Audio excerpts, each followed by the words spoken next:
happy to have with me here in studio Enrica, who is the Chief Information Officer of the World Food Program and the Chair of the Emergency Telecommunications Cluster. Whoops, almost dropped my computer there. So welcome to the studio. Thank you. Honored to be here. Thank you so much for the work that you do, and tell us a little more about it for those that don't know. Sure. So the World Food Program is the largest humanitarian agency, and we operate in about 80 countries worldwide. We've been in operations for almost 50 years. We serve every year about 90 million people. These are the people most in need, the people who are suffering because of conflict, suffering because of climate-related shocks, and we do so by moving people, by moving food, by moving cash. So we have a very large logistics arm. We operate an airline for the humanitarian sector. We have about 70 planes and move hundreds of thousands of humanitarians every year. We move 2.5 million tons of food that reaches the most remote locations in the world. But we also operate cash. So we have a database of about 28 million of our beneficiaries who have a functional identity through our systems, and through our own systems we disperse about $1.5 billion in cash, which means that now not only we reach them with food, but we reach them with cash to give them the dignity and the choice of making their own choice of what to eat.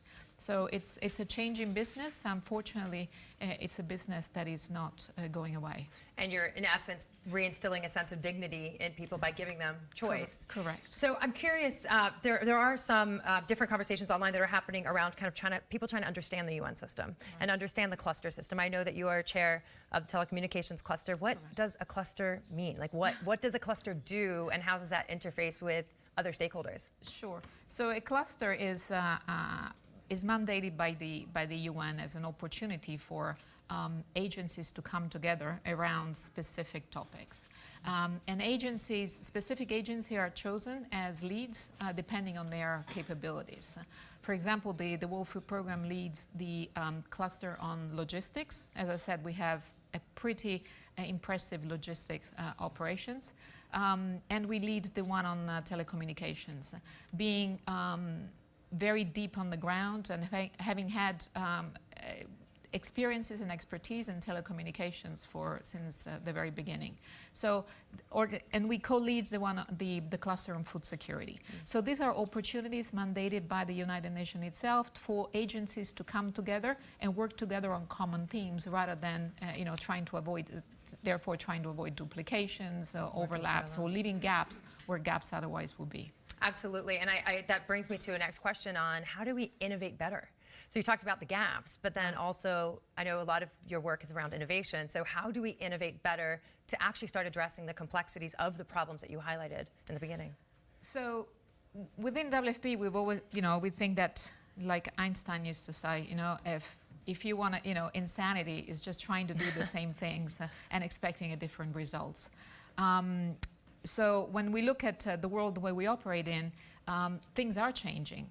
And so although it pushes a bit outside of our comfort zone to continuously innovate, to change the way we do things, we look around and we see that hunger, unfortunately, is on the rise again after decades of decrease. Has now 821 million people are suffering from hunger and malnutrition. We see how at the same time that technology penetration is increasing. So how do we find ways to leverage technology to addressing issues that are becoming more and more complex? It's a matter of opportunistic approaches. It's a matter of culture. It's a matter of having the courage to make different choices to make a real difference. So I think it's an institutional capacity, and I think we're very proud to say that WFP, we are innovators at heart. We've always done, even before people used to talk about innovation as the new hype, we've always innovated.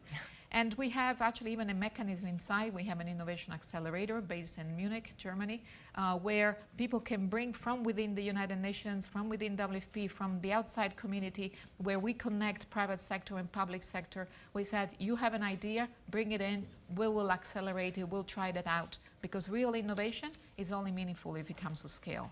It's just innovation per se, left in a lab, makes no difference. And for us, the real important thing is making a difference to the millions of people out there who are hoping to be given that dignity and that opportunity that otherwise would not be granted. And you actually answered my next question. And so thank you very much for sharing your thoughts. I think there's so much room for growth in this space. And I love that you guys have an incubator where you're actually trying to develop new tech and be at the frontier of that and addressing the humanitarian causes. So thank you so very much for the work that you do. And for everybody watching, do check out the amazing work of WFP in the innovation space, and definitely the cluster now that you hopefully know what it is. But look it up. This is an opportunity for you all to learn about new things and new opportunities to engage, but then also to advance your own knowledge of what's being done in this space.